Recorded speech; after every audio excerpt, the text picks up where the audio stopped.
The Apple Watch is getting a big new update with WatchOS 10, and there's lots to explore.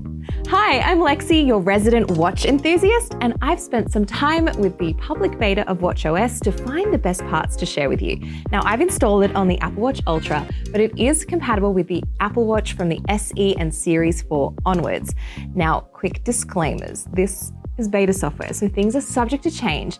And if you do want to try all of these features out before the full release drops in the fall, please back up your devices. You will also need to install the iOS 17 beta on the iPhone that is paired to the watch so you can check it out for yourself. And finally, you can't roll back from the beta to WatchOS 9, so please proceed with caution. All right, public service announcement done. Let's dive in. So it wouldn't be a new WatchOS update without a couple of new watch faces. There are two new ones in OS 10, Snoopy and Palette. This one is Palette. I kind of like this one. It's got 3 different color layers and they change as the time changes, as the hands go around the watch. And there's obviously lots of different colors and gradients to choose from.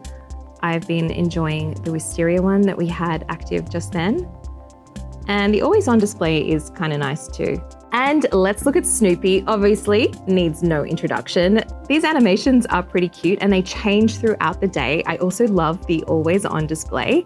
And, you know, everyone likes a good lie down in the middle of the day at 11 a.m. Now, something that has been a huge change for me is you cannot swipe between watch faces anymore. You now have to press and hold on the screen and swipe through like so. Apple has brought over the Smart Stack from the iPhone using widgets straight to the watch face. So from any watch face, you can now turn the digital crown and you'll be able to see a stack of widgets that pop up like this. You can also just swipe up from the watch face itself and you'll see the time as a clock there and all of these widgets that are going to dynamically change throughout the day. You can also, just like on the iPhone, press and hold to either remove, you can add some widgets, like so. Say I want to put my heart rate up top to always see that, pop that in there. One other big interface change has been bringing up the control center. So obviously when you do that swipe, it now brings up the Smart Stack. So to bring up the control center, you just need to press the side button once. The good thing about this though is that say you're in, any old app, this action on the side button is going to work regardless of what app you're in. So here it is, it's nice and easy. Pretty much all of the stock apps have been redesigned, not only to help fit more on the screen, but also they look and work very different in some cases. So that's just a preview of the Activity app. We'll go back to that in a second. The biggest one for me has actually been weather, would you believe? You can tap through now and get to different things like your actual temperature. Then there's the chance of rain, the wind speed, and also UV, and all of the other metrics you like. It actually makes weather probably one of the apps that I'm going to use the most on the watch now, when it was, definitely just something I would glance at previously. Now the Activity app, as I mentioned, also looks significantly different. We have the rings still here, but around the edge, we also have ways to get into, say, like your weekly summary. I've been lazy this week. The heart rate app also has a nice new animation. It looks a little bit more sophisticated than before. The now playing interface looks much nicer in my opinion. You see a nice thumbnail of what you're watching or listening to, as well as your playback controls. One small but welcome change is actually switching between the grid view and the list view of apps. So if you scroll all the way down to the bottom of the list, you see grid view, or bubble view as I like to call it. And then you scroll all the way down to the bottom and it says list view. So you can switch back and forth really easily if that's something you like to do. If you're a cyclist or a hiker, there is a lot for you in WatchOS 10, starting with cycling. Now, Apple's added a bunch of useful bike features over the years, like e-bike calorie calculations and automatically detecting cycling workouts, just to name a few. But now your iPhone can actually turn into a bike computer, kind of, sort of. So I'll show you what I mean. You can put the iPhone, say, on your handlebars and then start a cycling activity on the watch. I've set it to start on the Ultra using the action button. Now, once you start the activity, you'll see right here on your iPhone on the lock screen is this live activity show up. You can tap into it and you can see all of your metrics right here on the big screen right in front of you. Everything is nice and big, easy to see.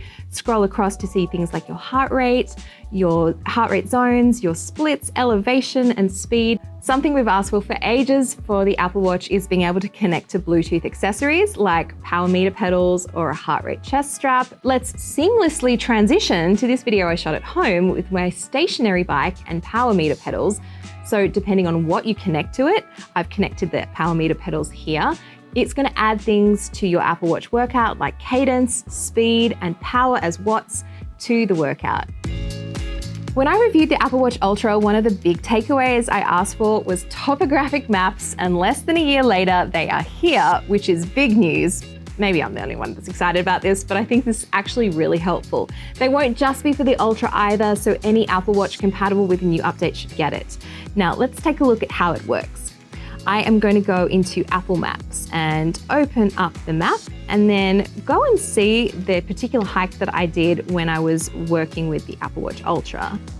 Okay, so I found the location where I did my hike, and then I can tap into the trail itself, zoom in with the digital crown, and then you're going to start to see your elevation markers and your contour lines right here, which is really neat, as well as any landmarks like valleys, rivers, and more.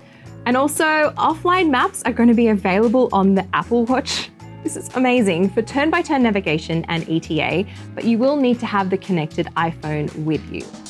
The Compass app also now has a new 3D view, so we can go into it and take a look at that. This is what it used to look like, but you can now tap this icon and get a three-dimensional look. It's also going to show your same waypoints like before, but it's now going to add cellular connectivity waypoints. So the last place that you had cell phone signal, it's going to show that. There's also going to be the option to have the waypoint that lets you know when you can make an emergency call if you need. Obviously, nothing's going to show up now because I have signal.